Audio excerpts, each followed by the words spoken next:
Hi everybody, it's me, the Fetch, host of Inside the Eye Live.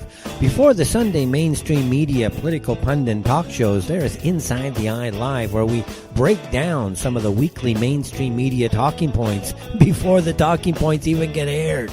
Add in some entertaining stories, weather, cats, intriguing and informative guests, and you get one of the most listened to Saturday morning streaming media political talk shows going today.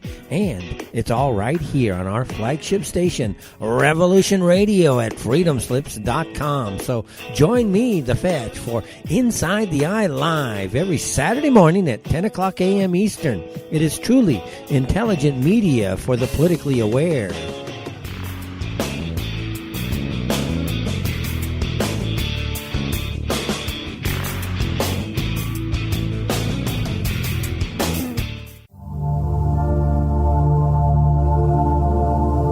Welcome to Sacred Matrix, a divine paradigm of love and universal consciousness, with your host, Janet Kira Lessin and Dr. Sasha Lessin.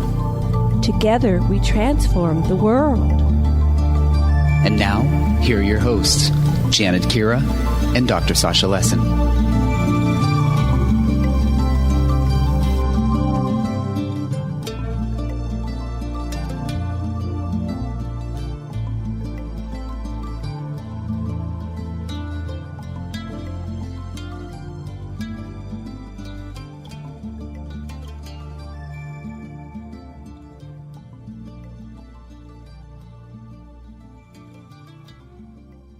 Host Dr. Sasha Lessin, and today we interview Len Kasten, who has an incredible new book called Alien World Order: The Reptilian Plan to Divide and Conquer the Human Race. And it's not even out yet. It launches February 24th, 2017, but you can go on Amazon.com and pre-order your book.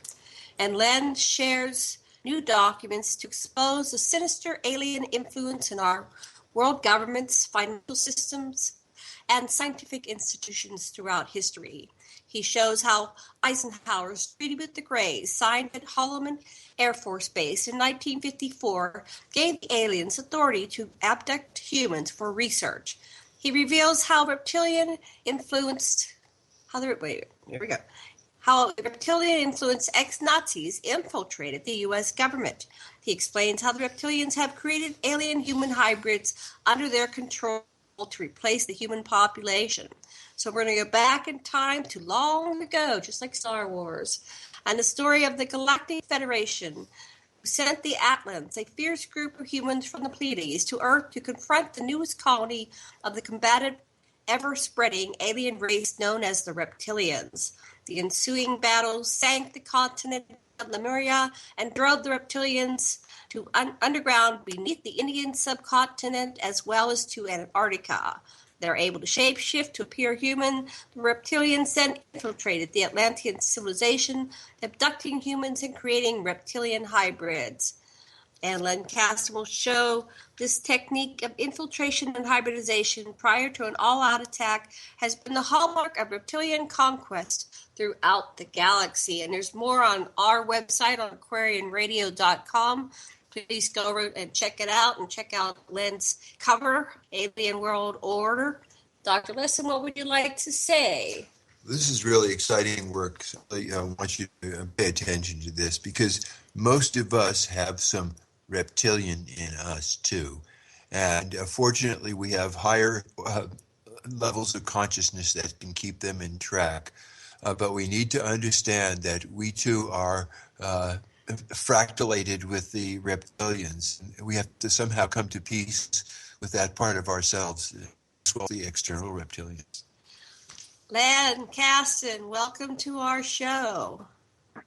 Hi, Janet and Sasha. Nice to be with you. Oh, very good to have you back. We're going to see you in person in a couple weeks at the UFO Congress in Scottsdale, Arizona. Yeah. Looking forward to that. All you listeners come over there and see Len. Len, are you at least going to have like a mock-up of your cover and maybe a sign-up sheet for your new book when you're there? Yes. The publisher is going to send me a plaque for the table. About 12 by 8 maybe, and I'll have the flyers as well. So there'll be plenty of information there. Wonderful. So tell us about how did you get this story? What are your sources, and how long have you been working on this book? All those good things. Well, I had inklings of it when I wrote my first 2 books. And matter of fact, I made reference to it, to that type of thing in my very first book, in the introduction, Secret History of Extraterrestrials. I talked about the sheep and the fact that we were sheep and we were being controlled. And that from that, I expanded my viewpoint.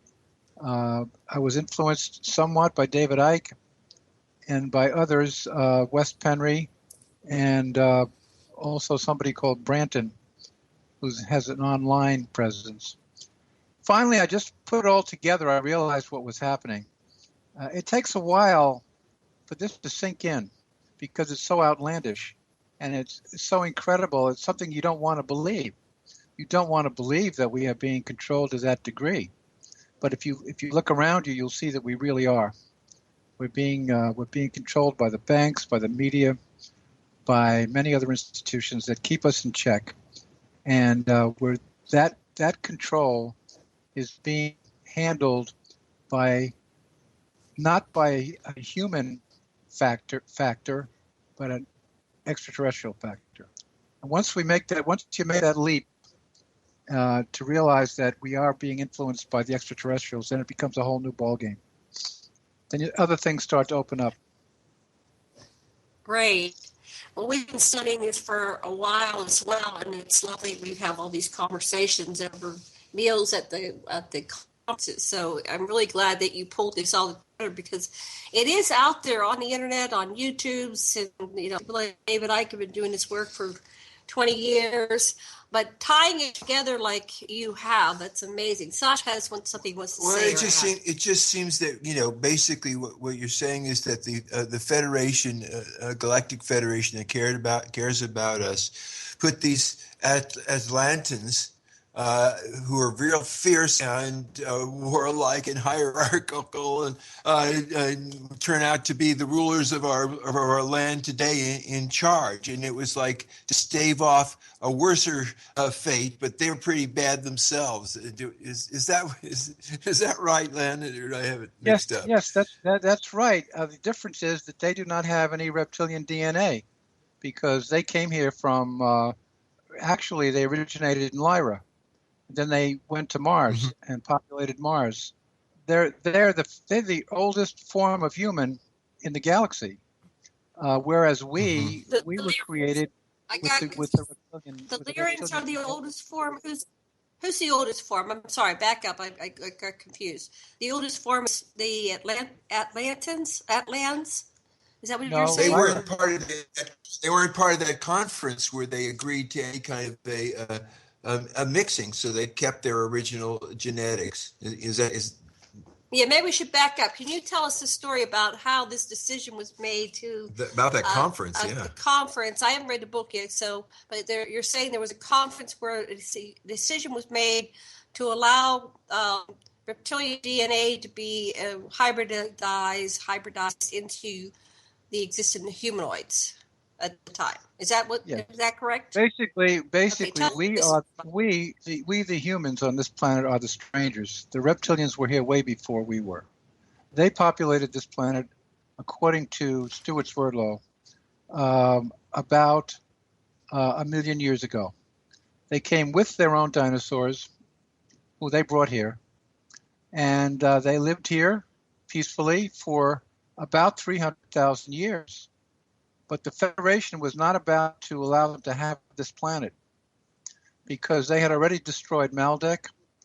They had forced the Martians underground, and they had taken over a planet in this solar system.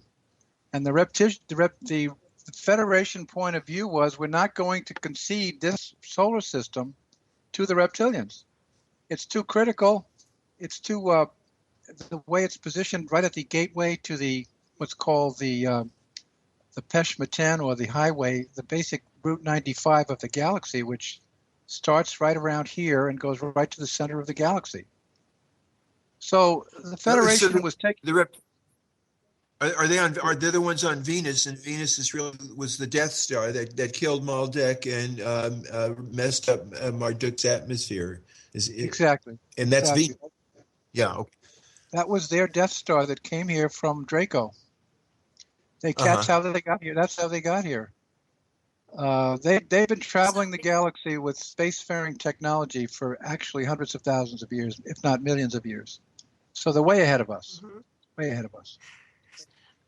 So I have a couple questions that brought up. So I have a whistleblower that said that they're guarding that gateway, the Highway 95, and it's a Stargate right outside of Mars.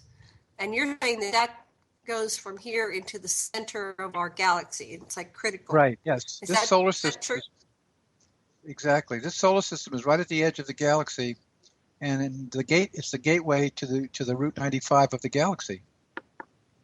If you want to call it that. It's a highway. It's a highway.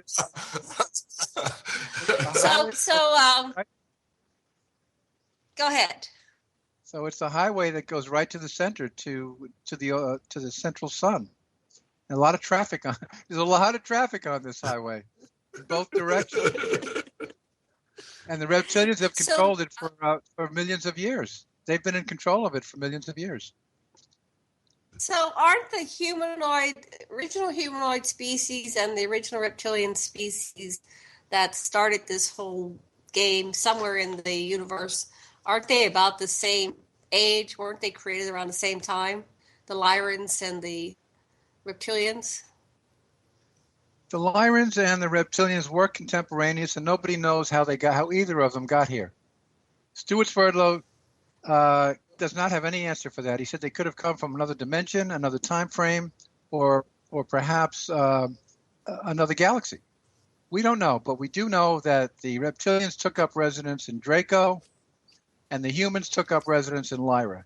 And the two never talked to each other, never even knew that they existed, until one sad day when they came together in conflict.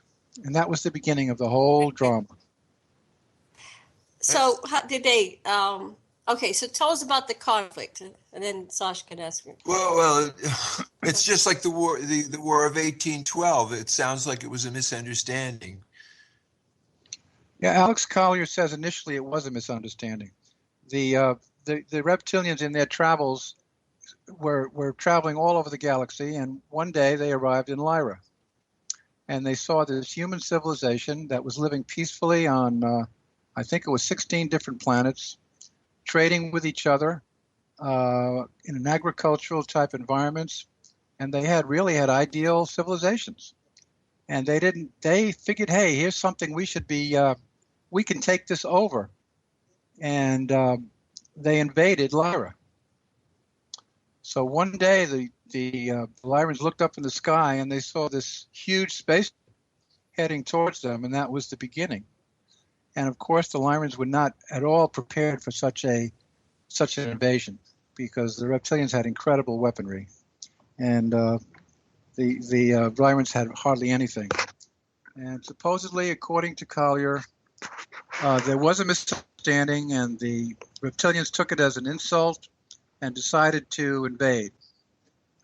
They took it as a slight or whatever. It really wasn't, but that's the way they took it. And they destroyed 3 planets immediately and killed 50 million Lyrans in that invasion. Wow. And that was the beginning of the diaspora of the humans throughout the galaxy.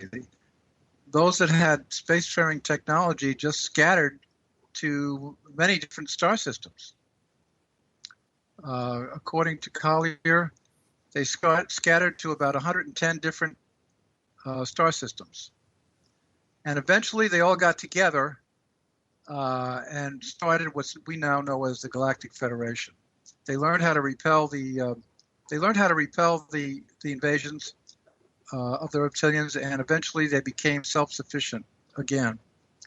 And some of them came here to this solar system and started 2 planets here, Mars and Maldek. And they were living here peacefully for I think Alex Collier says about 1 million years, at least 200 or 300,000 years. They lived on Mars. They lived on Maldek. And one day, guess who showed up at their doorstep? The Reptilians. And they destroyed Maldek. How they destroyed Maldek is not clear. Stuart Sverdlow thinks that it was just the fact that they brushed by it so closely that it exploded. But I think they destroyed it the same way they destroyed the 3 planets in Lyra. They had the weaponry to do that. They had a Death Star that they used. So the Maldek survivors took up residence on Mars, and the Martians had to go underground because the atmosphere, when the Reptilian spaceship, and Sverdlow calls it a comet, went by Mars, it stripped off a lot of the atmosphere, so it really wasn't breathable anymore, and they had to go underground, and that's where the Maldekians ended up also. They all ended up underground on Mars. So, are they still underground, or do you have any? That was how many? That was 1 million years ago, or hundreds of thousands of years ago. Are there remnants of that society on Mars, and are they still underground? Because we are looking at the anomalies, and we see evidence of civilizations, and then in a later date we have Emma and the Atlans going through Mars, and they left the face on Mars and a colony there. Yeah, I know about that. Well, they lived peacefully on Mars, but they had to stay underground. And meanwhile, the Reptilians continued on into the center of our solar system, and at that time, the Earth was a water planet, and there was nobody on the Earth at that point. And they took up mutual orbit around the Earth with their planet-sized Death Star, and dried it out. And actually, they made it suitable for inhabitation. And let's see then. What you're saying by going around it and around it, that somehow dried it, or raised the land, or lowered the water. Yeah, the water evaporated into the solar system.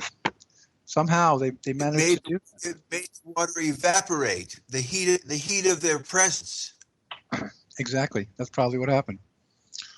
And they designated that as the planet they were going to take residence on. They were going to make the Earth inhabitable, and they created the Moon, according to Sverdlow, which is an artificial planet.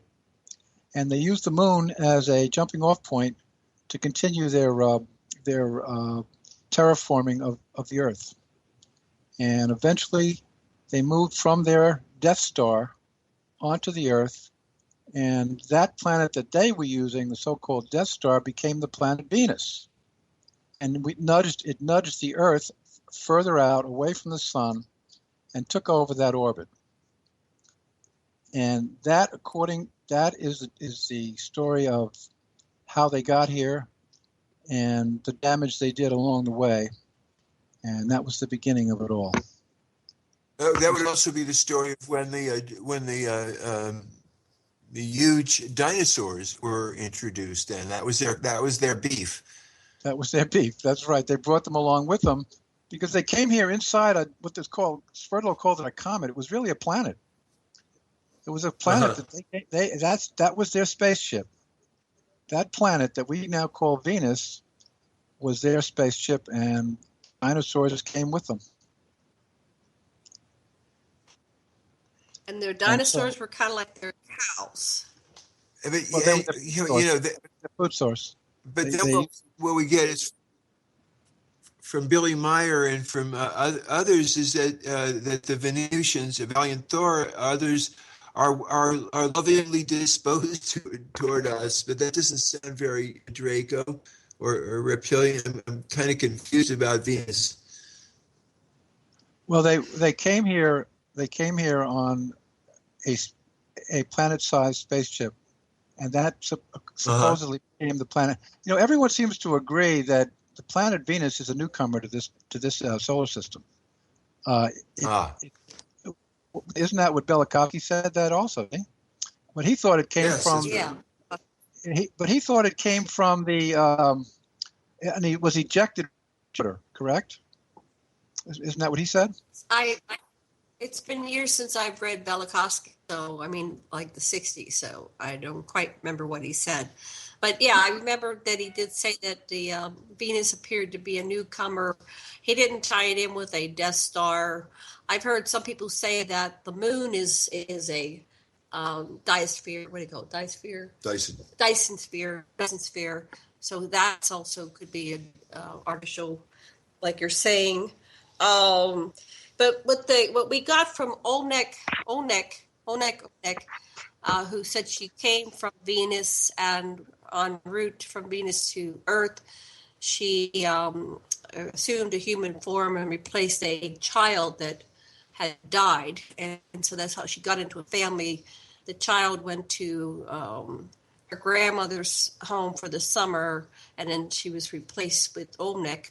But Olnek said that they were kind of interdimensional now, and so that's where we tie in with David Icke. David Icke said that the reptilians can be interdimensional, like they span the third and fourth dimensions or something, and so that's why they can come in and take over, like demonic possessions of humans. Yeah, right. They live in the lower hybrids. Yeah, they live in the lower. They live in the lower fourth dimension. They're basically native to the lower fourth dimension, which is very close to our third dimension. So I think what happened was, you were asking me how the humans got onto Venus? Is that the question? If the reptilians, right? Yeah. Well, I think what happened was this: they eventually abandoned Venus and all moved to Earth, and then human colonies. I think there are 5 of them now on Venus. Then the Federation sent human colonists to Venus. I think that's the way it happened. Once it was orbiting, yeah, and the reptilians took over the continent of Lemuria on this planet, and they lived on Lemuria all by themselves for hundreds of thousands of years. There were no humans on this planet for that length of time, according to Sverdlow and according to some others. They were here first.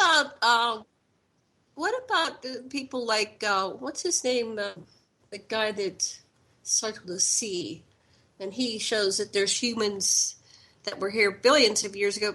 Maybe people went back and forth and they didn't actually colonize but visited, because we've been finding in deep layers humanoids that are like 30, 35 feet tall. Oh, Cremo stuff. Yeah, Michael Cremo. Ever hear of that information? Yes, I know about Cremo. Yeah, how old are they? There's several from 60 million, and there's even some from 600 million. So it's quite amazing, and they're huge, and they're associated in a few cases with pottery and evidence of complex basketry. Of agricultural civilization, basically.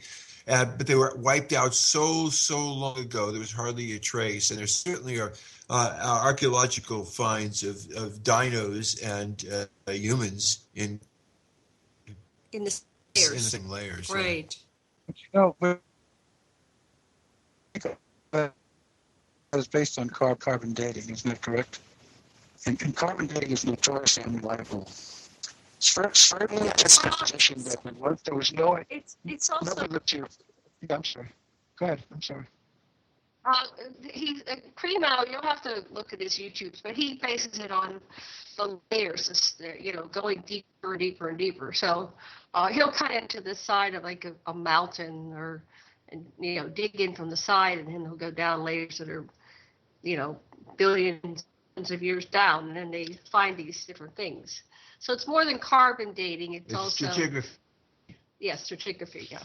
But the point is that the Earth has, if you get away from the particulars, Earth has been settled and had crises that have wiped out the surface people several times in the past, and there were people of different sizes. And I think that your account really nicely accounts for the sudden disappearance of the dinosaurs got killed by weapons, right? by techno weapons, by Exactly. these Atlanteans came and shot them. And and I don't know if you've ever read Ruth Montgomery.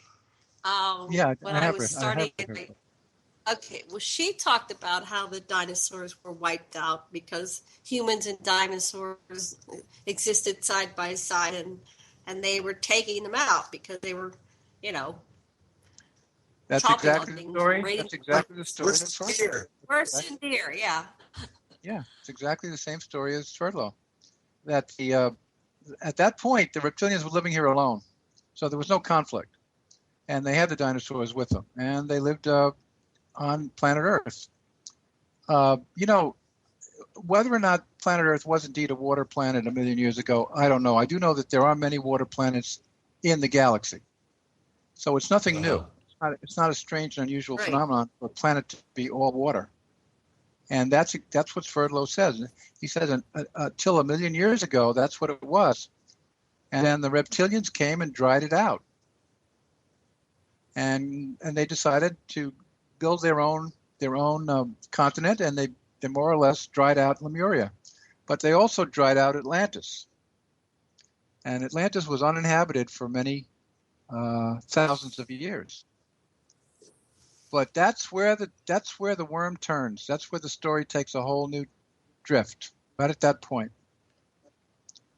Because the Federation was not going to allow that situation to exist because they were not ready to give up this solar system.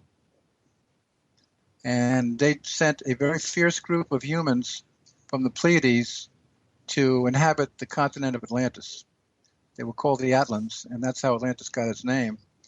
And that started a whole new era of conflict between the humans and the reptilians on this planet. Because the Atlans did not like the fact that the dinosaurs were trampling over their agricultural settlements. And they had high technology, they had high-tech weapons, and they started killing the dinosaurs. And the reptilians, of course, took that as a provocation. And war commenced on this planet between the reptilians and the humans. And the humans had something called electromagnetic pulse weapons, which I guess they had developed on Lyra. I'm not sure where they got them from. But they actually pointed them downward and sank the continent of Lemuria. That's how they got rid of the dinosaurs. Now, there's a story that I'm just going to introduce here, and I think we talked about this before, where it says that the Anunnaki Thoth sank Atlantis because the interdimensional beings were coming in and taking over the heads of their council. And they had come through a portal, which was, like you said, they were in the lower fourth dimension. And so, have you ever read the Emerald Tablets? The what? The question is, what happened to Atlantis? They got rid of Lemuria, then you still got Atlantis. Right. So Atlantis sunk, and Atlantis remained on okay after Lemuria sank, and they developed a very high civilization about 50,000 years ago. Right. They really created a golden civilization on Atlantis because the reptilians were underground. They were out of the way. So without the reptilians, even the Atlanteans, even though they had fierce characters and were chosen for that, they became peaceful. Is that what you're saying? Well, they wanted to recreate the golden civilization they had on Lyra. They were politically speaking, they would be considered conservatives because they were not happy with the new arrangement here, and they wanted to recreate the civilization that they had in Lyra. And they did, because they had high technology, they had spacefaring technology. They literally, according to Steve Omar, they literally used gold to plate their buildings with gold. They had so much gold that they used it on everything. Wow. And they had extremely high civilization and a high technology. at that point. Besides its beautiful appearance, was there another purpose for gold to plate buildings and things? I think it was so plentiful that they just didn't care. They used it on everything. They had gold and mesh clothing. They had, according to Omar, they used gold for everything. And but they created a very high technological and spiritual civilization here on Atlantis. And it was amazing in every sense of the word. A lot of that information has been suppressed for some reason as to what actually happened on Atlantis. Until Edgar Cayce came along, nobody really had an inkling of what happened on Atlantis. It was not in any of the history books. Wasn't any of the history books. We had no knowledge about what happened until Cayce started to talk about it. Certainly so wasn't what taught happened? Well, the fact that they had the ability to create, they had computer technology way beyond what we have even today, and they created robots that served them and took care of a lot of the jobs on Atlantis. They really had an ideal civilization for many thousands of years, and the Reptilians then decided that they were not going to let that continue to happen. I think we have some records of it, but it's not the traditional ways. Because I remember, once again, Ruth Montgomery, she was remembering, or she was channeling information, but there was another woman that wrote a series of books, and she remembered past lives. So we have a bunch of people that remember living in Atlantis, and some of that's been documented. So that would be an interesting story to correlate all those other sources about the life of Atlantis. There's a break there, yeah. It would be. So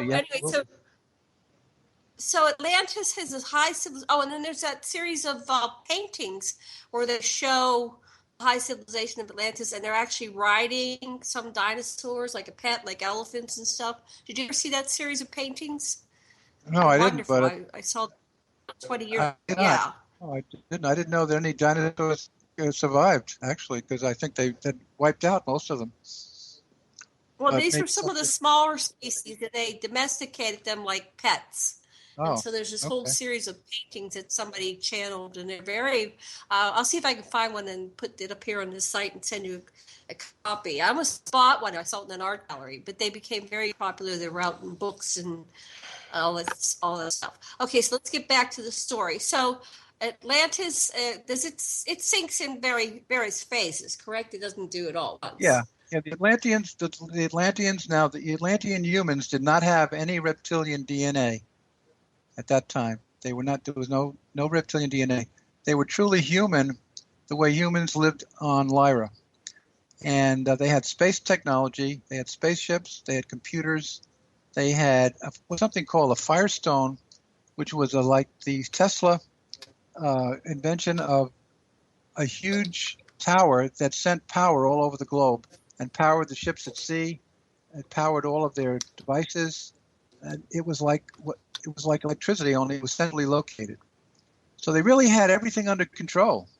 It was a wonderful civilization. Many of us had incarnations on Atlantis. I know a lot of people remember those incarnations. But the one who provided the most information about this was Steve Omar. And Janet, I think you know Steve, right? So I do know Steve, yes. And he came up with a lot of this information. How he got it, I'm not sure. So because it's been suppressed. What made Atlantis civilization go down? According to Sverdlow, the Atlanteans began to realize that the Reptilians were causing a problem from underneath the planet, and were sending up. They were sending up Reptilians to hybridize the human population. They were coming up through various openings and intermixing with the Atlantean humans and creating hybrids. And when the Atlanteans began to realize that, because that's what they do, that's what the Reptilians do. They've been doing that supposedly for millions of years. When they realized what was happening, they began to point their weapons downward. And that began to destabilize the whole continent. And then that, on top of the volcanic eruptions which were beginning, together started to sink various segments of Atlantis. And various parts of it went down, one segment at a time. But so they did it by shooting at the crocodiles underneath them. Exactly. They knocked out their own base. Exactly. Yeah. They didn't realize what they were doing. They didn't realize they knew the problem was coming from underneath. And the only way they could think to combat it was to point the weapons downward. The same weapons they had used to sink Lemuria. They were so-called electromagnetic pulse weapons. I'm not sure about exactly what the technology was, but it was way advanced of what we have today. We do have electronic magnetic pulse weapons now that are fired from satellites. And so we're getting to that point now, just now, with our technology. Oh, yeah. In any case, we have them. We have those. And I think we used one of them on Antarctica, didn't we? As I recall, there was some information that we did use an electromagnetic pulse weapon on Antarctica. Yeah, the story is that the Navy has carriers that have these things that once they go, there's no ever stopping them, and they go so fast, so low, they can destroy anything, anywhere. And that's from aircraft carriers, and then they also have things in space, of course. Our clandestine admiralty's got incredible weaponry right now. And we have sound weapons, too, that are amazing. Oh, yeah. Sonic weapons that they use, the Navy has developed. Right. But in any case, the Atlantis began to sink, and I think we all know that story. But prior to that, they were warned by their prophets that it was going to happen, and they started the migrations.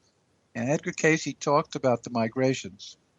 He said it was the children of the law of one, he called them, started leaving Atlantis and branching out to Egypt, to Central America, to even the South Pacific, and to Tibet as well.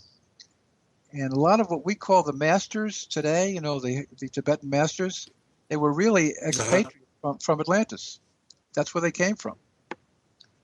So by the time Atlantis really did sink, a lot of humans had already spread throughout the globe.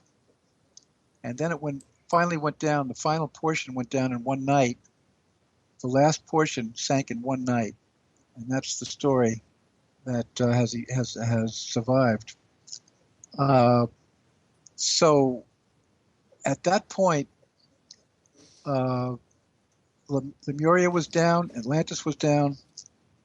But before that happened, right around the time that happened, there was a council called the Council of Hatona that met in the galaxy of Andromeda about what to do about the fighting on this planet. They met to discuss how to resolve the problems here between the reptilians and the humans. And the decision was made to create a whole new race. And the negotiations went on for years, decades.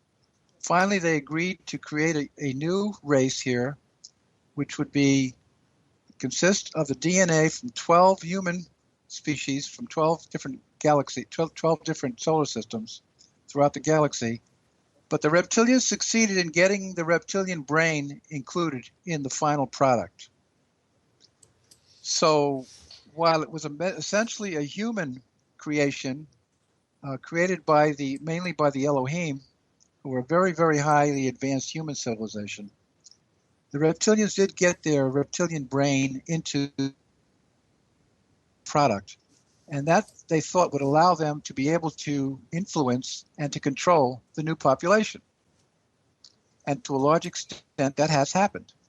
They have succeeded in controlling the human race to a large degree because of the fact that we all have the reptilian brain. And that took place only about 50,000 years ago. So the human race essentially is about 50,000 years old, according to Sverdlow and to others, and to Alex Collier and to some of the others. So, Len, I like the way that you, in a way, put it, that the reptilian brain became the consciousness of the body, of our embodiment and our 3D-ness. And so it's being able to not be identified with that, so that you think that's all you are, that allows you to have higher consciousness in the first place. But the body is the reptilian part, the automatic functions of a body that's surviving. Well, the main attributes of the reptilian brain are survival and fear and survival. Yeah.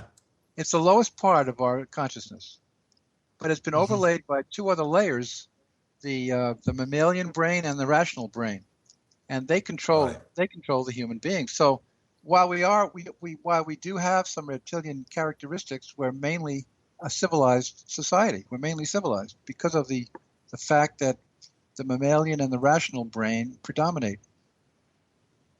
But the reptilians are control the planet, basically, and pit us against each other, and their motivation is greed and hierarchy. Well, they started to do here what they were doing on Atlantis. They started coming up and hybridizing and creating hybrids, and that's what they've been doing for now, hundreds of years. And many of the people you see walking around all over the earth are all hybrids. And what's interesting about the reptilian human hybrids is this: if a human entity has about 40% reptilian blood, they tend to be more reptilian by nature, and so they became more or less what we now call the Illuminati. So the humans with the highest degree of reptilian blood, which is basically has more of a copper basis than normal human blood, they became the so-called blue bloods, and they became the royalty of Europe, the blue bloods. That's why they call them blue bloods. And so are they a certain type? Are they the rhesus negative? Yeah, a lot of them, most of them are Rh negative. That's right. So you see, we've been controlled by the blue bloods for hundreds, perhaps thousands of years. They've been in control through the hybridization process. That's where we are now. That's exactly the situation. We are basically controlled by the Illuminati, and the Illuminati are basically about 40 to 45% reptilian. That's what David Icke talks about. So if the reptilians are here as our challenge, and are part of, and the tension between them and us is part of the growth process of the universe, where's it all leading? Well, that's the question, isn't it? That is the question. Where is it all leading? And we're at a critical point in that problem, and that's why I wrote the book, because the book lays it all out. It goes into their history to start with, from Robert Morning Sky's work, and then I brought it forward to point out how the reptilians have influenced our history in so many ways. Now, I got into the whole World War situation by pointing out that the reptilians were able to pit one country against the other from the fourth dimension, because they operate from the fourth dimension. They operate through the dreamscape, and they operate through the subconscious, and they're able to do that because we have the reptilian brain. If we didn't have the reptilian brain, we would be just like the Atlanteans. We would be totally resistant to any of that influence. But once they started to hybridize, then that's what they call the fifth column. You know that term, the fifth column. You know where that comes from? The fifth column. Can you explain that to our listeners? Well, during World War II, there was a lot of talk about the fifth column, that the Nazis had a fifth column in America, they had a fifth column in Europe, and what that meant was that they had, normally an army has 4 columns of soldiers.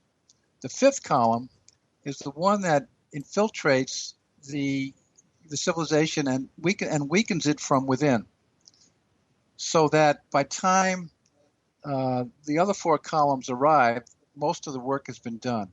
And the Nazis tried to do that in World War II in America. There was a fifth column in America. There was a fifth column in France before they invaded France.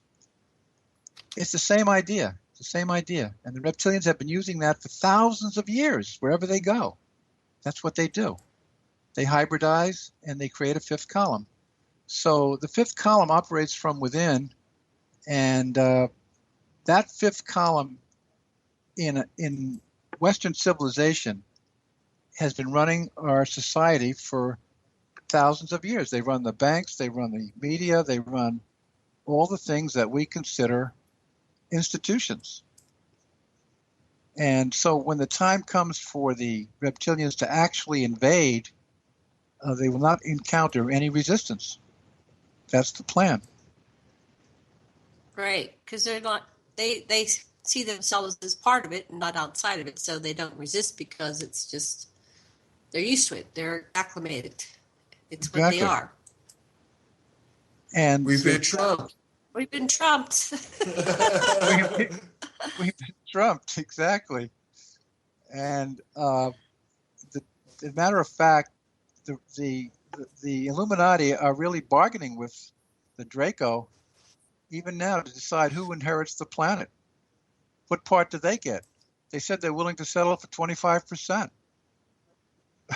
I have that in my book too. And really? Because they need their ability to hybridize and to use mind control, because mind control is a reptilian concept, and the Nazis got a hold of it and they used it from their friends, the reptilians. And we are being mind controlled to a large degree by the media, by the movies, by books, by a lot of different things. We don't even realize it. So what if we surrender to it? Is that what would life be like? Yeah, you have a question. But well, no, it's just that the Anunnaki had a mind control program. They called it the program that instructs from inside people's head, and they actually used it. They were experimenting with. They had some kind of mechanical electronic device that they used for mind control. This is much later. Yeah. This is well, they're starting to use that now here through chips. Okay. They're using us. They're chipping a lot of. Right now, they're just chipping dogs and cats, but they'll be chipping humans before very long. Right. Yeah, that's the same thing. The Anunnaki had a program exactly like that, and they talked about specifically this one guy, Nergal, got it, and he made everybody in the council say, "Oh yeah, you've got to nuke this other guy," and then later on, what came over us? That was a stupid decision. Yeah, exactly. So we're all bored. We're all mind controlled. Is there any? Automatically you want to go, that's awful, but is there any benefit to being in this Borg mind-controlled society? Why would they want to perpetuate it and expand it so 7 of 9. It includes the entire, continuum? It's their fifth column. Once our society we are 7 billion of us now, of which perhaps 6 billion are really truly human. That is to say, we have a spiritual connection. The reptilians do not have a spiritual connection. They don't even have a heart. Okay. They don't even have anything called love at all. So is that what's happening with Trump? That makes sense now. It seems a lot of the actions. Are you asking me if Trump has a heart or not? Are you asking me if Trump has a heart or not? I don't know. Is that the question? It seems like he doesn't, with how he's heartless. There's all these people that are, this is only 1 week today, really, no, 1 week yesterday, 1 week, only 1 week. Anyway, all these people are in deep angst because their whole lives are disrupted, and it doesn't seem like it's going to end. So, but that seems very reptilian to me. that type of behavior with no regard for how it affects other people. A evil definition of evil is you're way far away, honey. Get over here. The disregard for consciousness, right? That's the existential. Yeah, well, the Bourbons were treated the peasantry like that too, Right. So that seems evil. Well, but really, mind control really moved into high gear in America right after the World War II, when a lot of the Nazis infiltrated our technology, and that's where it started. MK Ultras really kicked in right at that point, and it's been expanding ever since through abductions and hybridization. And here's the point about the hybrids. Okay, the reptilians know how to create hybrid entities that are part human and part reptilian, okay? But the problem is this: human souls do not incarnate into hybrid bodies. So yes, because the DNA doesn't work, it doesn't match up. So if you're encountering hybrids, you're encountering non-humans by definition. And that's part of their plan. The plan is to get as many of those in positions of authority as possible, and then make the other ones more robotic, so that what's left can easily be conquered, and then they take over the planet. That's their plan. That is their plan.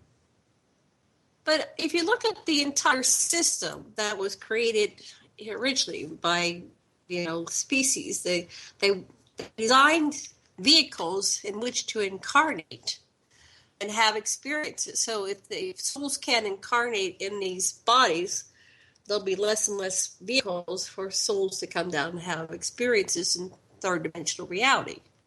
Am I getting that correct? They won't be human souls.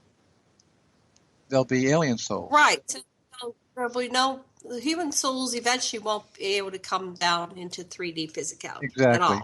If this continues. That's the plan. That's the plan, exactly. But we have friends in the galaxy.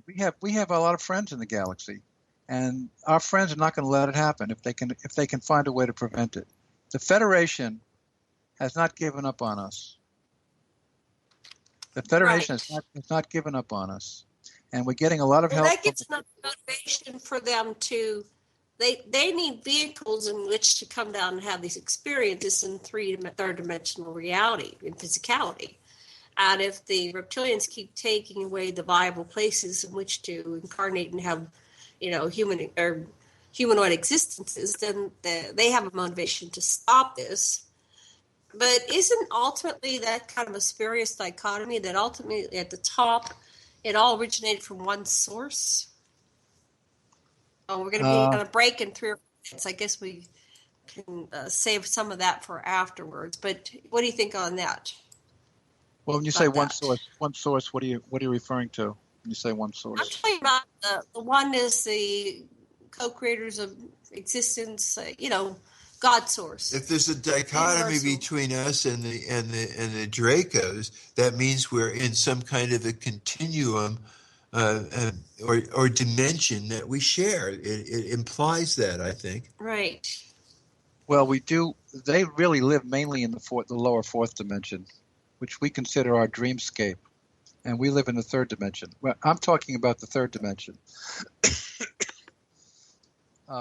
So to create a dimension, you're saying is a continuum, has a polarity. Well, I'm saying if you have a polarization between the material and the immaterial, there is automatically a bridge or a dimension, which is we would call the material non-material dimension, and you have a client along that dimension. Right. Yeah. Okay, that's true. There's what you might call a zone where we have both third and fourth dimension existence. Right. Yes, intersection, exactly. So if they eliminate the polar opposite, then the whole dimension, the field collapses. It's an existential, multidimensional existential field where everything in the field affects everything else. It's a system.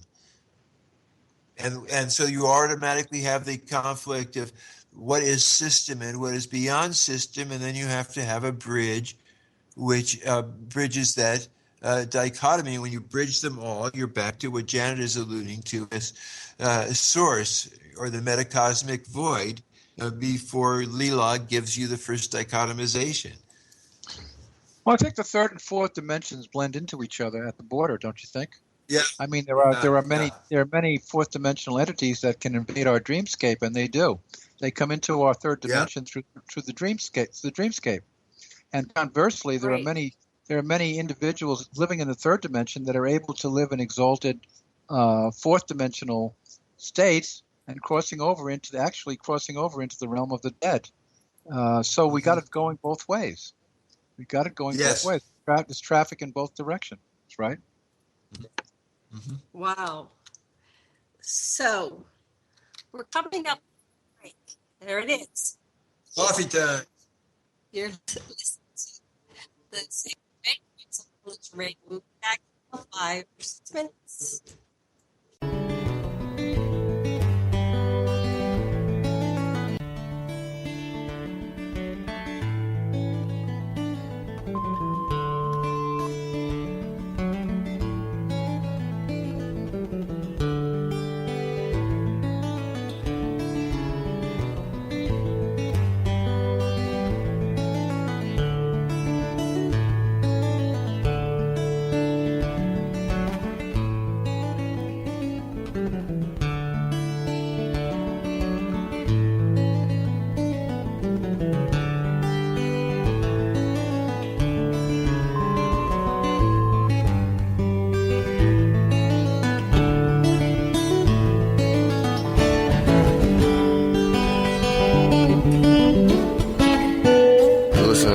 Radio at freedomslips.com, and we'll be right back after this message.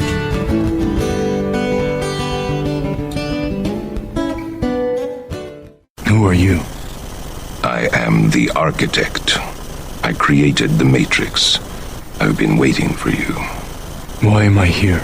You are the eventuality of an anomaly which, despite my sincerest efforts, I have been unable to eliminate from what is otherwise a harmony of mathematical precision, which has led you inexorably here. You haven't answered my question. The Matrix is older than you know. As you are undoubtedly gathering, the anomaly is systemic, creating fluctuations in even the most simplistic equation. Choice. The problem is choice. Right here at Revolution Radio, freedomslips.com. Be here Wednesday evening at 8 p.m. Eastern Time for Private Eye Matrix Revealed with Monique Lasan.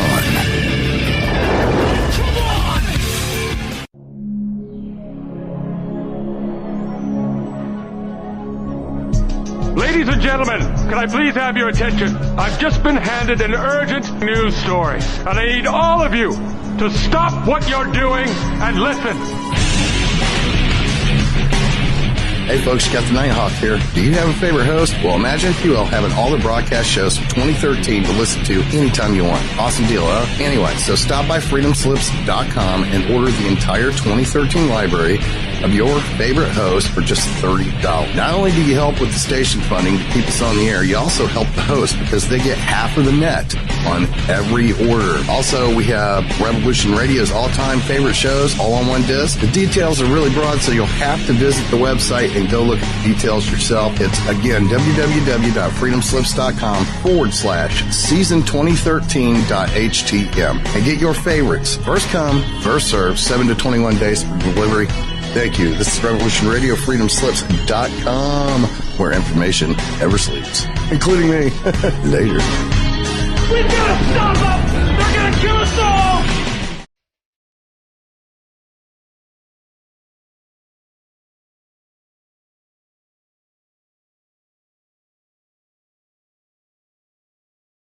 This is Thomas, a.k.a. a Mad Painter. I'd like you to join me Monday nights, 10 p.m. Eastern Standard Time for Open Canvas. Don't forget to bring an open mind. Yes, folks, that's right. Bring an open mind to an open canvas. Again, that is Monday nights, 10 p.m. Eastern. UFOs to government corruption. This is Revolution Radio, freedomslips.com. You don't need to expect us. We're already here.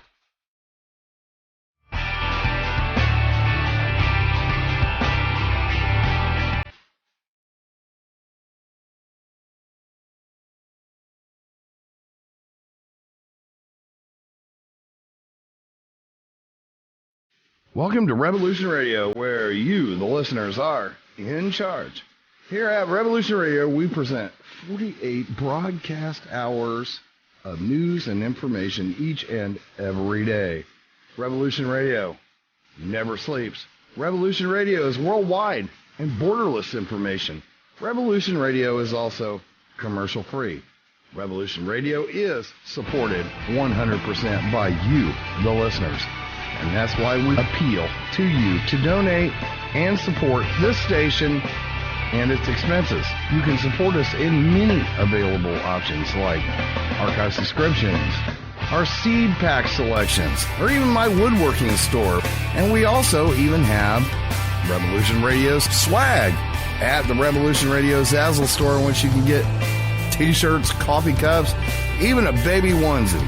Or you can just plain donate to the cause. We cannot continue without your support, and your support is what helps pay the bills. So please, if you wish us to continue, please stop by our station support page and drop a dime on us.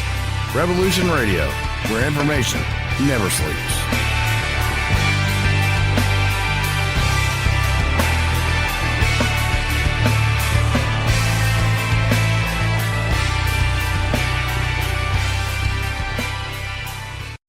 Enjoy your extra big-ass fries. You didn't give me no fries. I got an empty box. Would you like another extra big-ass fries? I said I didn't get any. Thank you. Your account has been charged. Your balance is 0. Please come back when you can afford to make a purchase. No. I'm sorry you're having trouble. trouble. Come on. My kids are starving.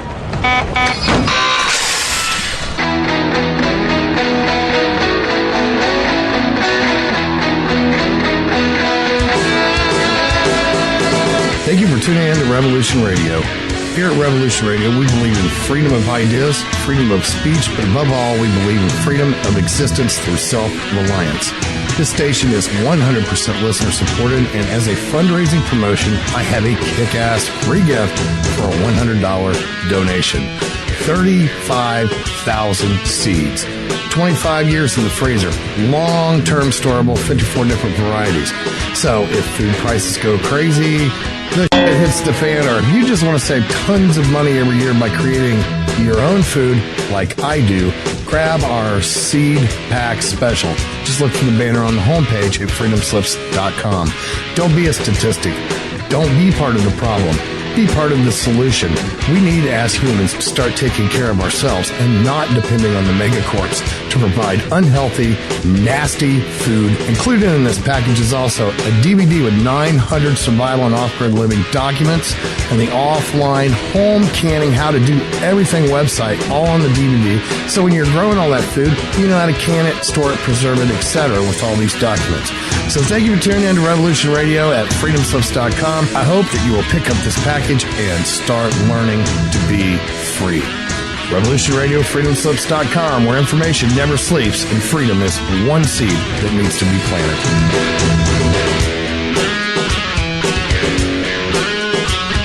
What we do in life, it goes in eternity.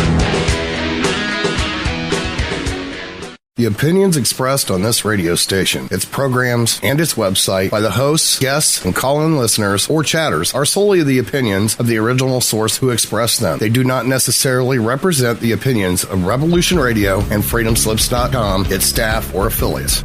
You're listening to Revolution Radio, freedomslips.com, 100% listener-supported radio, and now we return you to your host.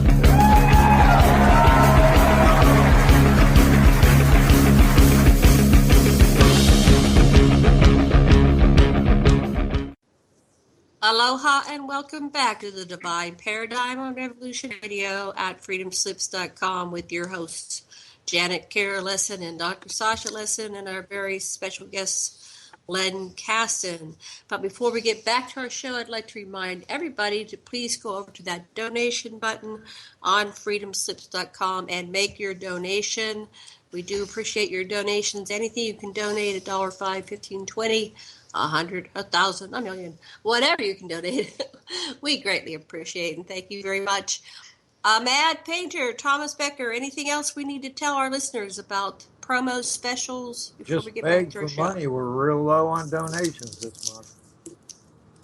Okay, we need your help to keep going, so please donate. Thank you so much. All right, Sasha, now you took a bite of a cookie. What would you like to say before we bring back Len? No, so we're looking at something very serious indeed, that our planet is being taken over by people that mean to snuff us out. At the same time, we have allies that are trying to save us. We've been infiltrated. Alan Dulles brought over the whole Nazi top hierarchy, and they've taken over our country and the world. So, Len, what could you tell us about our allies? Who are our allies, and how are they helping us? Our main allies are the Pleiadians and the Andromedans. The Pleiadians, of course, have been our historic and ancestral allies for a long time. They've tried to help us, but they cannot intervene. They're hoping that we will raise our consciousness high enough to the point where we can then become true allies and we can finish the job together. And of course, the Andromedans are also helping us. We'll talk about. Let's start with the Pleiadians. And this whole non-interference clause was introduced to us by, of course, Star Trek and Gene Roddenberry. Why can't they interfere when we have these reptilians interfering?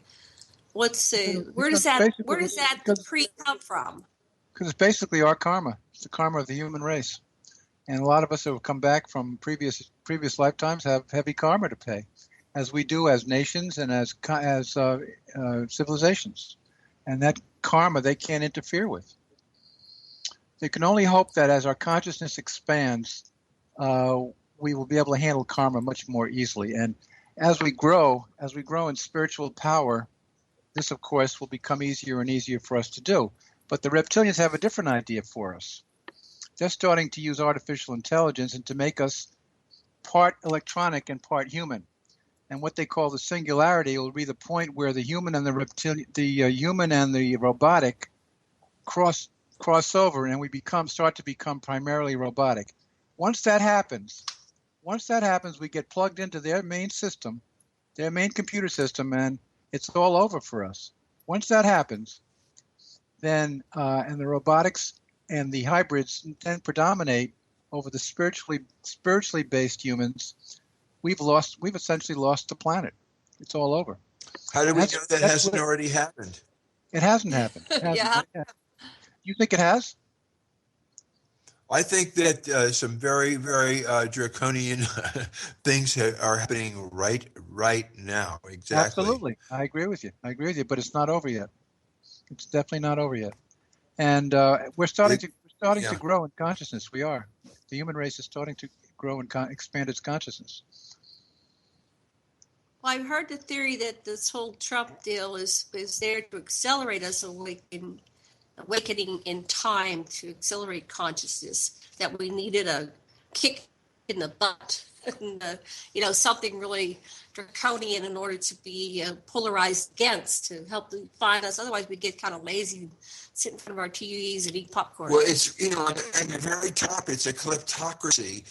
It's very clear that the Detroit and other cities had their votes disregarded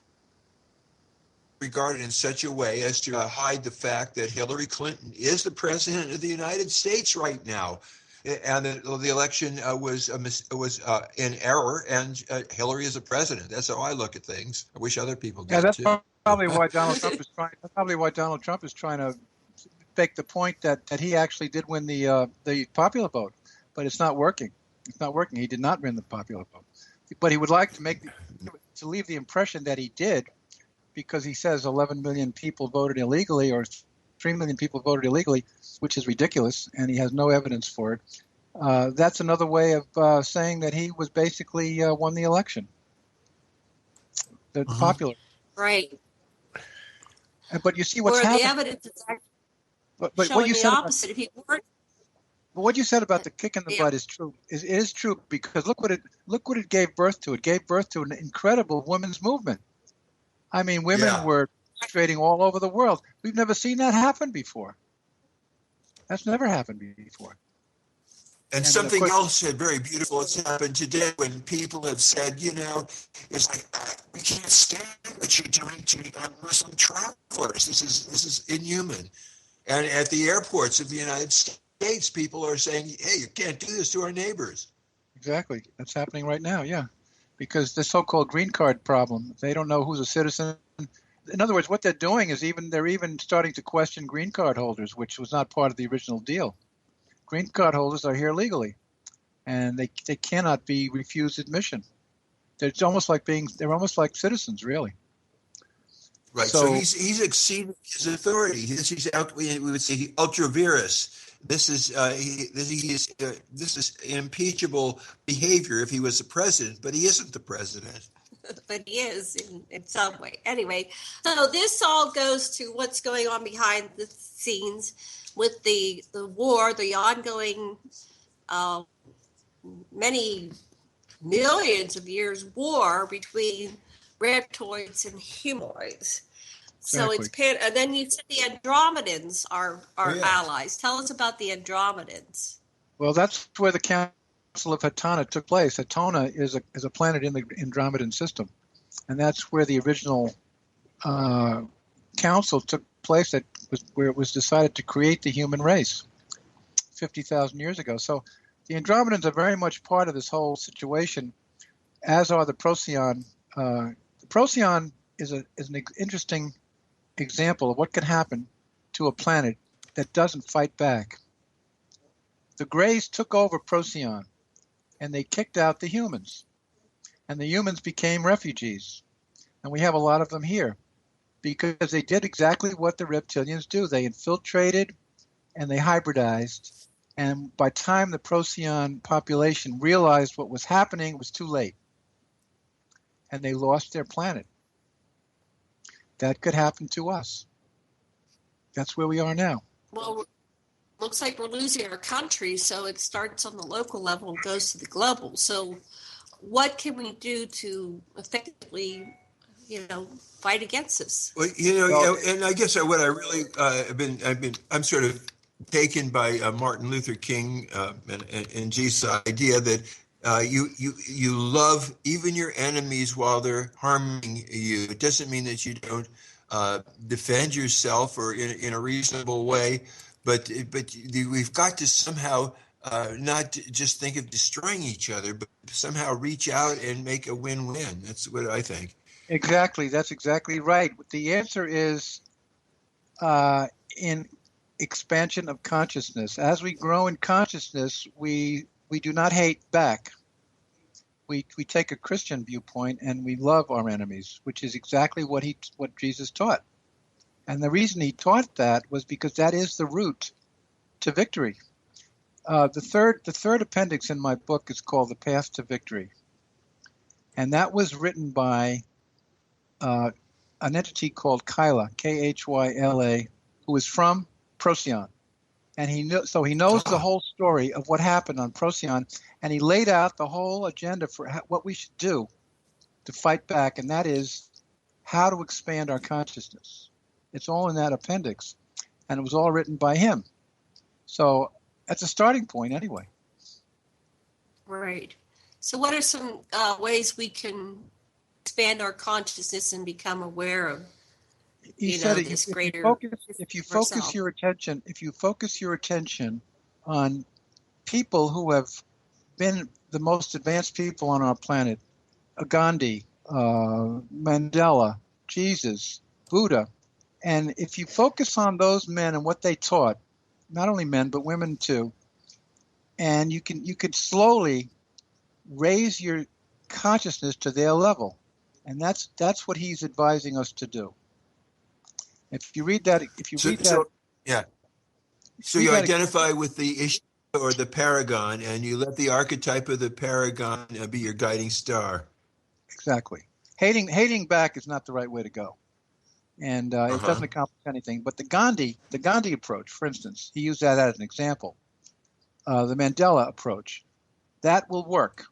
That will work because as we grow in consciousness, the 100th monkey phenomenon takes over and starts to spread, especially now with the advent of the internet. It can spread very rapidly. You see many cases where things have gone viral very quickly on the internet. The same thing could happen with us once we've learned how to do it correctly, and that could be the deciding factor right there. You know, in social science, it's not just a matter that you always comply, but that you push back a little when you're getting pushed on, but then you are willing to negotiate again, and you can keep pushing back when you're being pushed on, but still keep the connection, which is the love, going between self and other, whatever it is. Exactly. And so the ways that I've isolated to do that, which are non-violent and don't beget further violence, are selective boycott. For example, don't take your money out of the banks that support the pipeline, and unilateral gifting. You start by giving something, just saying, I want to make peace, and here's a gift without any cost. And what that does is it brings out a mutual gifting that can work. So those are some ways that I know, at least from the study of Max Weber. Exactly. And another thing that Kyla said was this: don't try and create organizations, because organizations can be wiped out quickly. It's got to be individuals all over the planet, small groups, who slowly each one expands. But if they try to get together and create one group or one nation, they can wipe us out quickly. But if we're all scattered all over the planet, they can't possibly kill us all. And that's the way to victory. That's the way to victory, according to Kyla. And the method that Gandhi used and that Martin Luther King used, they succeeded. They were the right way to go, and that's what we have to do too. And he used those as examples. It seems that they could easily just wipe us out and just take over in other ways. They're so powerful now. It's like what happened in William Tompkins' book when they analyzed the super technology that the Nazis had. Basically, if you listen to his videos on YouTube and you read his book, the key thing that you come away from is that we lost World War II. The United States lost World War II because we were so overwhelmed by their super advanced technology. All we could do was allow ourselves to be taken over, and that's why Project Paperclip. We didn't actually lose. We didn't actually lose. I covered that whole subject in my book. We didn't actually lose World War II, but they began their infiltration again and their hybridization program because they lost the overt war. They lost the physical war. Well, he stood down and allowed. Anyway, if you read his, it makes total sense that because why did we allow all these people to come over here and just basically take over our society? Because they had already They were already here. They were already here. They had already infiltrated through Paperclip and through people like Alan Dulles. They already had the levers of power under their control. That's what they were saying, that they allowed that to happen because the aliens had sided with the Nazis and gave them super advanced technology, so they allowed it to happen. So we had the public, display that they lost the war and that whole surrender on both ends. But actually, it was just going to the next phase because they don't really want the total resistance like you get from groups unifying. It confuses everybody, and you think, oh, yeah, okay, it's all over. Now we're in a period of peace. It just allows further infiltration. It became mind control, which is exactly what happened on Atlantis. That's how they won on Atlantis, through mind control, and that's exactly what we're fighting right now. They do control our minds to a large extent through the media, through movies, through the news reporting. It's all repeating itself. It's history repeating itself. That's what they rely on. They rely on infiltration, and that's exactly how they took over the Procyon planet, was through infiltration, through the fifth column. They give us enough rope to hang ourselves. They give us enough, things like I have a car and I have a house and I have a good job, and we think that we're free, and we're just being taken over by all these little trinkets they dangle in front of us and make us believe that we think we need them. Exactly. What they call freedom is really the freedom to pay our taxes and to be taken over. That's the only freedom we have anymore. We don't really have real freedom. We do not really have real freedom, and they do control us to a large extent. So we have to fight back on that level, and that's exactly what Kyla talked about, and that's what I wrote about in the Appendix C in my book. We have to expand our consciousness. So how do we reach the people that have been Fox News and programmed, and they believe that this reality, it's kind of like the movie The Matrix in a way. It is very much like The Matrix. It's more perverse. It's even more perverse than that. It's like The Matrix, exactly. And you okay? It appears real to us. We just lost. Are you there? Okay, go ahead. Okay. Yeah, now you're back. Go ahead. Okay. It appears real to us, but we really have been taken over in a lot of ways. And it's a form of hypnotism, really. It's a form of mind control that they know how to do. And the reason they're able to do it so well is because they operated from the fourth dimension. Through the dreamscape, now you know about the abductions, right? You know that the abductees are able to be taken through walls. You know that, right? Yes. How do they do that? How do they take abductees through a wall, through a solid wall? Tell us. Well, Tell us what you found out. They increase the vibratory rate of the wall to the point where it becomes porous, and they know how to do that. So to us, it seems miraculous. It seems amazing. It seems like magic. But it's just technology is all it is. So once we understand how they can operate in the third dimension from the fourth dimension, once we comprehend that, then we can fight back on that level. You see? Uh-huh. Yeah, it's a semi-permeable membrane. I understand that. Yeah. And to us, the fact that they could hover, that a UFO can hover over somebody and pull them up through a tractor beam, that's no longer such an amazing thing. I mean, they were doing that on Star Trek, right? So what's the big deal? What's the big deal? It's technology. It's all technology. I think Whitley Strieber has a lot to say on these subjects, and I think I would advise everyone to read his books because he really covered a lot of this ground very well. So, okay, so the last part of the book, you're going into solutions, which is nice to do. So you're outlining the problem. Is there anything else you want to say about the problem? And then we'll use the last few minutes to focus more on the solutions. I'll say what Kyle said. He said you can't fight back on their level of technology because they're way ahead of us. But the human race is unique, and they are basically afraid of us because we have the ability to reach up into the higher dimensions, and they do not. They cannot do that.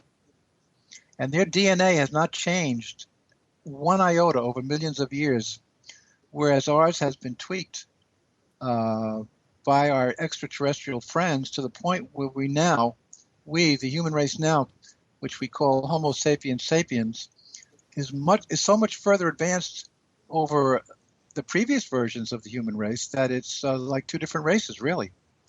I mean, who would have believed that humans could learn to use computers as easily as we do? Who would have believed that we could have learned to drive cars as easily as we do? None of that would have been impossible 100 years ago. So we are making progress consciously. And all we've got to do is somehow accelerate that process and get to the point where we rise above them and into the higher dimensions. And then, of course, we can't be touched at that point. We can no longer be influenced.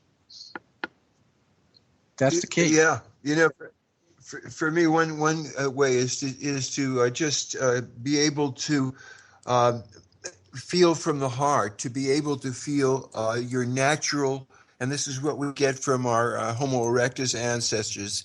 We have the natural ability, our feeling of oneness with one another and loving closeness is the natural state of humanity, unless we let our linguistic brains, our dichotomous brains, separate and parse the universe in a way that destroys our existential contact with other, because we exist in the relationship between self and other. Maybe I'm getting a little bit too abstract, but that's how I see things. I understand exactly what you're saying, and that's exactly what Jesus taught.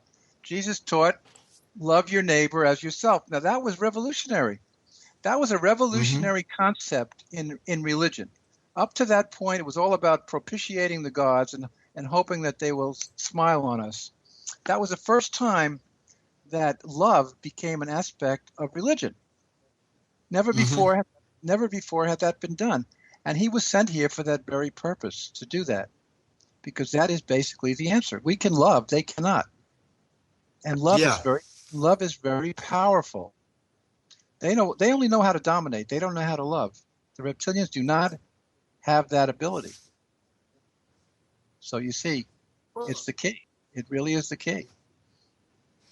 I saw where the Pope was chastising it was then the president-elect about building the wall, and the Pope has a definition of Christian, and the Pope said, if you build this wall, anyone who builds walls like that is not Christian. So it was part of the definition.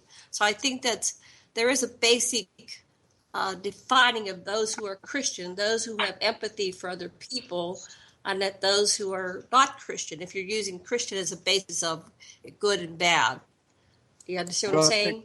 I do think that the Federation did send Jesus here. And so he was really teaching us the message from the Federation.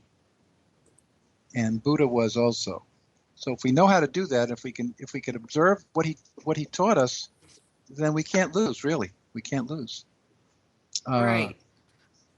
And because we have that power, and they do not have that power to reach up into the higher dimensions. The question is, they found a way to keep us suppressed here and keep us from doing that.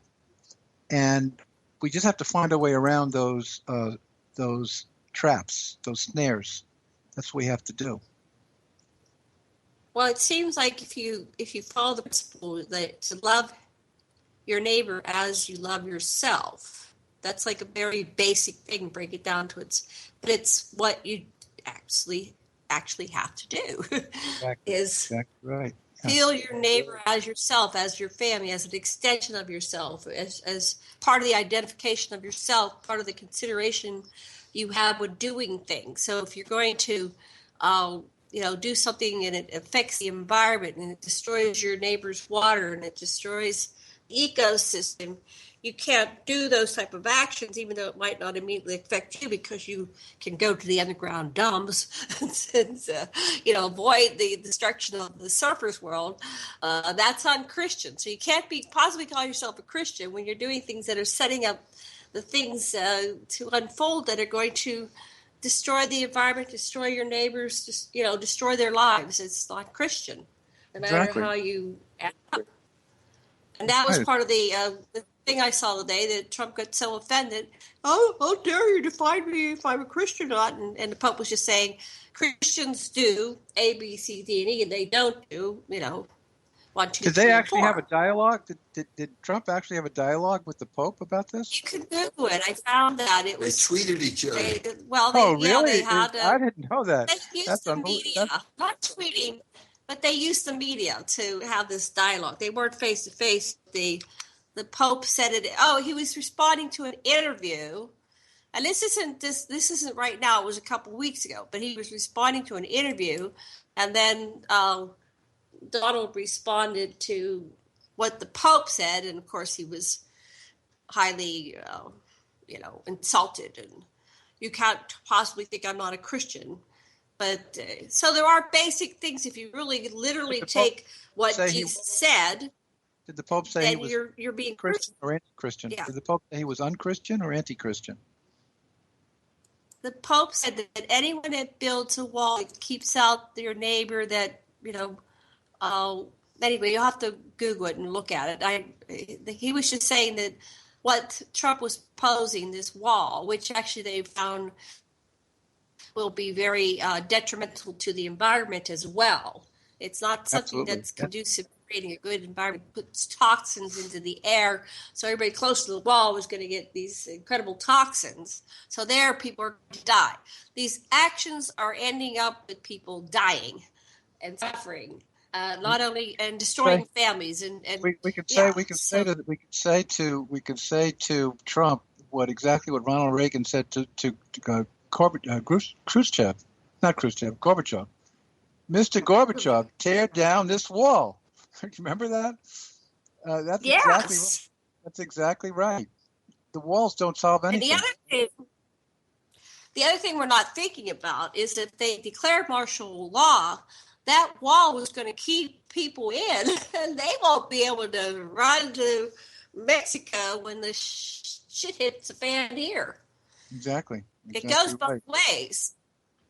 It does. And I have counseled hundreds of people, and many of them suffered horribly when we had the Berlin Wall. Sasha wants to say something. Well, just from my perspective, in the 3,600 years running up to the coming through of Nibiru that caused the flood of Noah, and Leo Yahweh wanted all the Earthlings, the hybrids, we people to die, and so what he had his son Adad watch the skies, and his other sons Nanar and built walls all around them. And he told Enki to not let people get to the sea. The idea was to starve us out, and when that didn't work, he had used germ warfare and had pestilence, and Nimrod wanted to save us, and he said, no, let him die.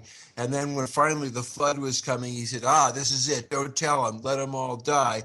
So repeatedly, Yahweh, the Anunnaki, captain of the gold mining expedition, was saying, get rid of this illegal slave race, while at the same time, there were the geneticists who made us saying, no way, we're not going to let this happen. You know, the irony is the wall, yeah. Ironically, it never works. Ironically, all they do is burrow under the walls anyway. They build the tunnels. Sure. That's what they've been doing. So the whole thing is stupid to start with. They succeeded in building these very sophisticated tunnels under the border between the U.S. and Mexico. So yeah. What do you do with that? And what do you do with flying over them? Yeah. And what about drones? In Gaza. Yeah. Right, yeah. So then it's going to end up with everybody paying 20% more. So it hurts people on both sides. So exactly. Some people are going to starve because they're not going to be able to feed themselves anymore, because 20% is a make or break for many people. Well, not only that, all of a sudden, the $14 billion cost is being paid by the American taxpayers. All of a sudden, how did that happen? That's the latest. It's like 99 boo-boo. He got us. He didn't get us. We're realizing it, but it's just like, wait a minute here. We have to pay for this. Well, you can see it's going to lead to a general strike at some point, where people are going to show that their collective will not to participate. Qualify his unconstitutional actions. It's got to go to that. Exactly. It'll be just like the women's movement. Exactly the same thing. Just like the Women's March on Washington. It'll be the same thing all over. Well, let's hope it all works out okay. But I do agree with Janet when she said that we're being kicked in the butt to start, and that might not have happened. That might not have happened if Hillary had won. So we have that to think about. Oh, great. We can't get to the butt. But basically, that's, it's that war and the terrible, terrible things have spurred a technological advance, which is leading us inexorably to this singularity where the machines of the Dracos are going to take us over if we aren't careful. And even if we are careful, it might happen anyhow. But the other side of the coin is they enjoy having their slaves, their Lulus, their people they can dominate, control, and lord over. And there's also the possibility that, we're now their food source, or we're their source for, replacement parts for their favorite slaves or something. So it goes both ways. Yes, and I would recommend that people do read Stuart Sverdlow and see what he has to say about all of this. And there are many, many books starting to come out now on these subjects about robotization, the robotization of the human race, particularly like that. The movie Blade Runner was like the earliest example of that. They can robotize humans now, and we have to be aware of that and cognizant of it. Once you start putting chips in humans, it's all over. Once they start putting the chips inside of us, forget it. Well, one thing that Stewart said, and of course his books are quite old, from the 90s or some of them maybe the early part of the century. He's got a brand new one. I'm talking about the ones that I read with Peter Moon and the Montauk Project. Oh yeah. He said that they would get implanted with and mind controlled, but the human soul overrides those things eventually. It might take them a while, but eventually it's kind of like the analogy of the salmon going up, heading back upstream to go back home. We came from source, and we have a homing device inside of each one of us that we are here from source, and we have free will. So even though they tried to do all these things, it's inevitable that we wake up, and that's been very frustrating for those who have been working on these systems of control for human beings. We're basically uncontrollable. But go ahead. Well, I just think we have oversouls that are let us multi-locate, so that right now our soul parts are in different places and are different what we call times, a future and past and so forth. And what you really got to comprehend is that right now is the best of times and the worst times, and this is the only time you've got really is right now, so dig it. Exactly, but don't forget that Procyon tried to fight back intelligently also, but it was too late. They lost the planet. Yeah. They lost the planet, and that could happen to us. By the time we wake up, and get organized. Push back. Absolutely. I think you're helping us push back, Len. I think we have to push back somehow. We do exactly. And hopefully I started the dialogue with my book, but there's many, many more books that can be written on this subject. Yeah. And hopefully will be, Why don't you write another one, Sasha? What I want to be able to do is to somehow be able to, talk to the people at FEMA and the people on the top, because they're human beings with families and value too, and to look in each other's eyes. What I picture is a worldwide puja with people, just like we've done it here in Hawaii, where you take hands and look in each other's eyes and say, I ask forgiveness for anything I or my ancestors or my previous incarnations may have done to you or your people or your ancestors.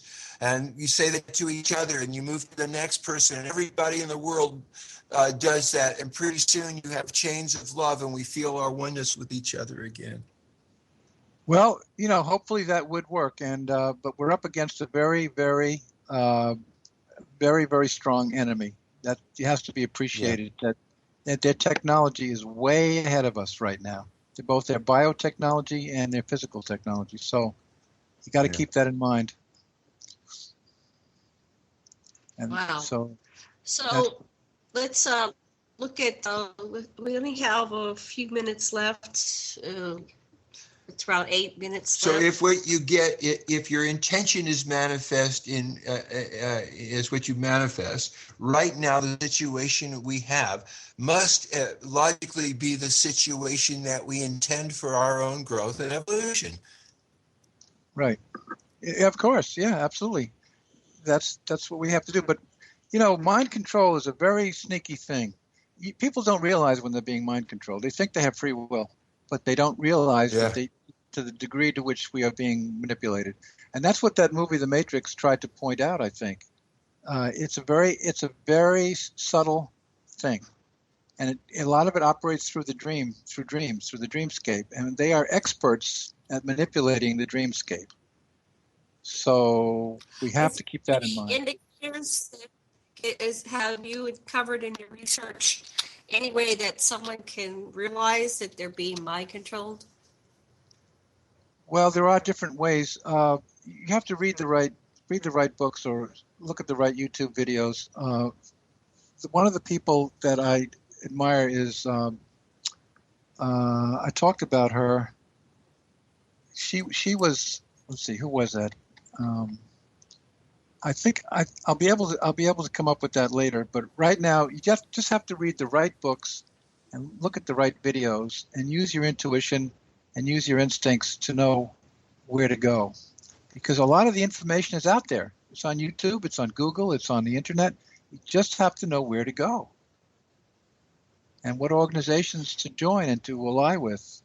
But as I said before, we can't create an organization. We have to do it as individuals, as small groups, small teams of people. What about the women's movement?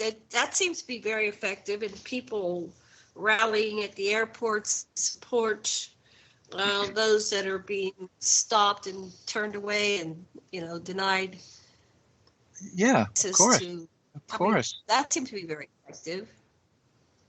But even such things as rallies can be controlled by planting people in the rallies who are paid to shout at certain times and to applaud at certain times, and then everyone watching on television thinks that it's true. They think it's genuine, and I think Donald Trump became very expert at that. He used that a lot when he was. And look what they did at Kent State. You just get a provocateur. You can start it. You can really make it turn bad fast. Exactly. That's exactly how they do it, and it's very clever. It's very sneaky, but it works. It works. So you have to be conscious of that possibility too. At Kent State back in the day, did they fire a shot or something? Yeah, one of the CIA operative fired a shot, and that got the jumpy National Guard to fire, and they killed totally innocent people that were just passing between classes. And, Yeah, they opened fire. The police opened fire on students. Kids. Yeah. And what does it take to start a world war? It takes nothing. It takes one incident. It took the assassination of the Archduke to start that bloody World War I, where 16 million people died. That's all it took. And what about the Vietnam War? It took firing on a boat is all it took to start the Vietnamese War. It doesn't take much. Right. They can do that. They know how to do that.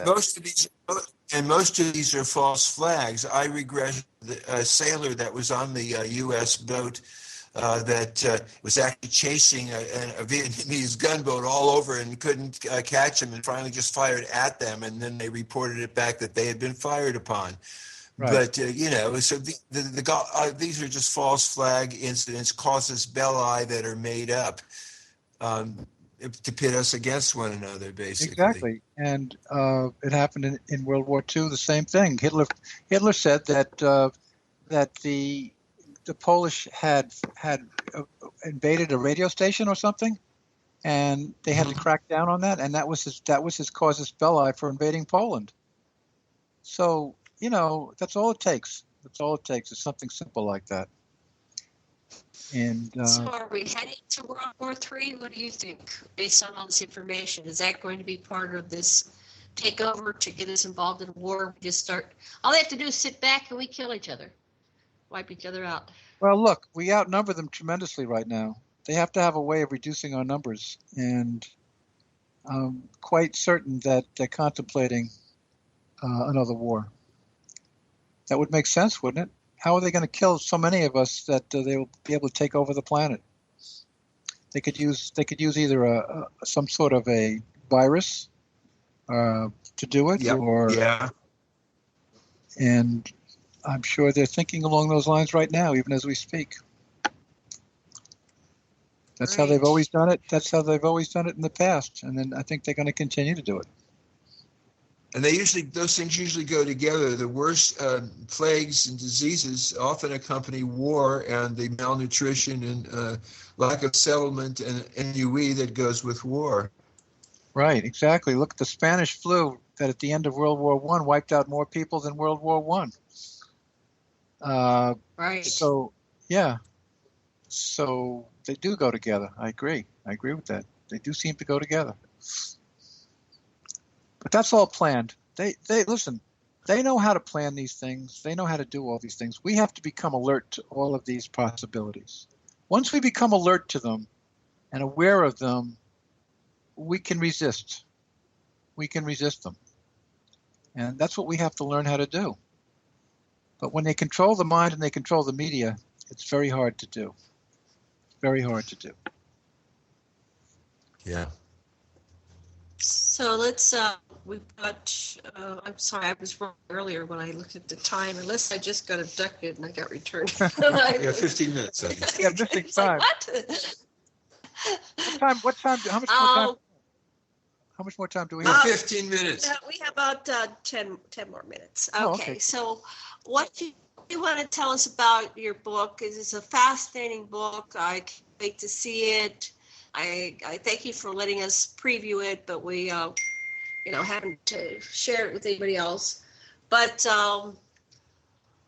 what else did you cover in your book that we need to let people know? And of course, they need to buy the book. And this stuff, even though we're discussing it, you've got to have the book in hand and read it over and over and digest. Because after we talked on Tuesday of last week, I dreamed about this for 2 or 3 days. It just affected me to my core. Go ahead. Wow. Well, one of the points that I did make in the 21st chapter had to do with NASA. I talked about the fake NASA and the real NASA. And I'd like to bring that to people's attention because, the story that NASA is giving out about where we stand with our technology, it's all baloney. We're way, way ahead of that. We have colonies on Mars. We have colonies on Mars, on the moon. We have spacecraft just like the ones in Star Trek already that are cruising around the galaxy, cruising around the solar system. We have to get the whole story on what's going on with NASA. And we have to go to the right websites. Corey Good is a good place to start. Have you heard of Corey Good? You know who he is? Corey Good. Corey Good, G-O-O-D-E. Do a search on Corey Good and the Blue Avians and David Wilcock. I think they are really in the avant-garde of what we have to do and what we have to be thinking about. Because we're not getting the straight story from NASA. We're way, way ahead of rocketry. We no longer need rocket engines anymore. We're way, way ahead of that, and they're not telling us the truth. So we have to get to the bottom of that. We already know how to get to Mars and the moon quickly. We've got to get to the bottom of this. They're not going to give up that information easily, but we have to figure it out. We have to figure it out. The information is out there. It's out there. We just have to find it and understand it. That's all. What you want to say, Sasha? No, I just there's a few things. One is that it wasn't just that it was only the Nazis that had superior technology. That the ambassador from Serpo had helped us with how to do anti-grav craft, and that was part of what stopped the Nazis and their allies in Antarctica from after their victory over Byrd, that we did have help from helpful ETs, and that the ETs have repeatedly interfered and ignored the non-interference clause. And just like it says in the Quran about treaties that Muslims can make, it's the same thing about treaties that the Dracos make. Treaties are just a way of saying, let's have a temporary break until we think it's to our advantage to break the treaty. That's what it takes. Yeah, that's exactly what Hitler did. Exactly. Yeah. Exactly. That's exactly what he did. That's what Napoleon. That's the way of all. That's the way of nation. This whole idea of having these geopolitical entities that are pitted against each other instead of synergizing. Yeah, because nobody was more surprised by the invasion of Russia than Stalin. He thought that he and Hitler had an agreement. He thought that they had pretty much come to an agreement and that everything was fine on the Western Front, and then all of a sudden, Hitler's tanks and blitzkrieg started, and he couldn't have been more startled. He was totally unexpected. So you see, these are the things we have to remember. We have to remember these lessons from history. That's something that it seems to be affecting this generation. Sasha's a war baby. I'm a baby boomer. You're a baby boomer. We were deeply affected by World War II because it was very fresh in our memory, Sasha having lived through it, actually. And I experienced what it was like because my father confided in me, and he also had severe PTSD. He was first in, last out in World War II. But now we've had many years between there, then and now. I'll be 63. It's 50 years later, and this generation has no real concrete remembrance of a war that affected humanity at such a deep level. Sasha had war gardens, couldn't buy food, they weren't available. It was a lot of hardship getting your relatives out of Auschwitz, all these things. I had neighbors when I was growing up, and they were marked with tattoos because they had escaped the camps. That was our refugees back then, is the people that escaped Europe, and so that all the people were our neighbors. People here were deeply occupied. So this generation seems to lack a degree of empathy because they didn't live through it, and they tend to forget. But now, this that's happening now might be their World War II. Hopefully, we don't have to go into a full war, but we just get the. It was pretty horrendous going into World War II with the politics, which right now we're repeating similar things.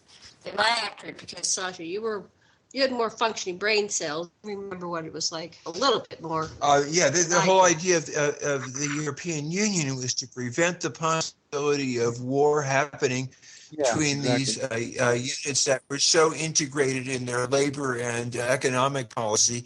That they wouldn't war, and so that the breakup of the European Union is extremely serious, and there's a great danger of having all these independent states whose local interests can destroy the whole globe. It's like we really need to have more adult mechanisms for working out disputes.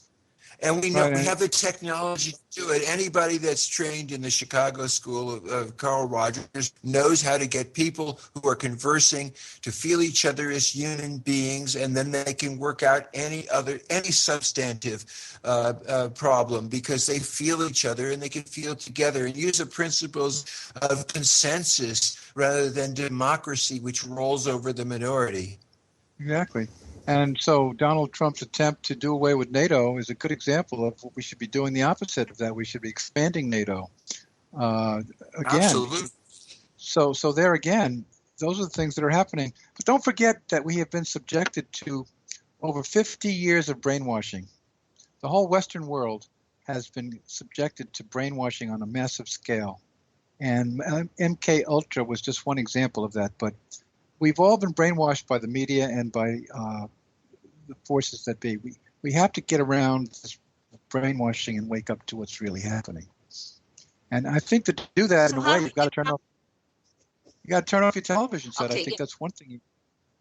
Right? Don't you think so? So brainwashing to our listeners. It comes from television. It's in the subliminals. It's Tell us about the brainwashing techniques that are out there. It's Hollywood. It's the newspapers, or it's Fox News. They all basically get together, and we are being kept in a dumbed down state. We're basically being kept dumbed down, and they give us little key jars and things to play around with, cell phones and games, video games. That's just to keep us busy. But the real stuff is not being considered. I'm seeing some of the movies now are getting better along those lines, and I think they are improving. But for a long time, we've been just completely brainwashed. We've been we've been led to believe that a backyard barbecue and a 50-inch television screen is the ultimate. That's all we have to think about. But really, we have to be thinking about our relationships with each other. That's really where it's all about. And if we're not thinking along those lines, then we're in trouble. Len, we're running out of time. Tell us about your website and how people can find your book. Okay, my new website is www.et-secrethistory.net, NET, and it's under construction right now. But there are some things out there right now, but it's not finished yet. You can get my book through Amazon, through Barnes & Noble, any of the bookstores, they'll all have it. It's going to be very easy to get. It'll be out on February 24th. And what are your other books? The Secret History of The Secret History of Extraterrestrials was my first book, and Secret Journey to Planet Serpo was my second book. And the Planet Serpo book was very popular, correct? You sold a lot of copies. Yeah, it's still doing well. It's still doing well. And for those of you that can get back issues of Atlantis Rising magazine, you'll find 60 of my articles on some of those back issues. I wrote about 60 articles for Atlantis Rising, and I've written about 30 for New Dawn magazine in Australia. So if you want to go ahead and look for those, there's more of my stuff out there. And you're going to be at the UFO Congress in Fountain Hills. Hills, is that correct? Okay. Yeah, and are you going to be presenting anywhere this year in 2017? I'm scheduled for something in March, but I can't recall all the details. I don't have the information. Okay. It'll be on my website. I think that's Lorien. That's Lorien. That's Lorien's. Yeah. Okay, that's Lorien's, right? Right. We'll be there at that one as well. So. What's the story on that? Tell me again what that's all about. I can't remember. I should look that up. Hold on. Let me see if I get the name of it. It's called the UFO Con, California UFO Con. It's caufocon.com. And let me get the dates. Yeah, we'll be able to do some stuff with experiencers there. Yeah, we're going to be as well. We're going to present workshops on the Anunnaki and for experiencers. So we're going to do a little presentation and some. We like to do things interactive with people, so be prepared to interact with us. It's March 24th, 25th, and 26th, and it's caufocon.com, and the conference in February. Where is it? At it's Northern California somewhere. Look on CAUFO. I didn't write my book here. caufocon.com. Okay, Len, thank you so much pleasure. for joining us. Okay, thank you. My pleasure. Take care. Thank you. Bye, mahalo, love, blessings. Hello.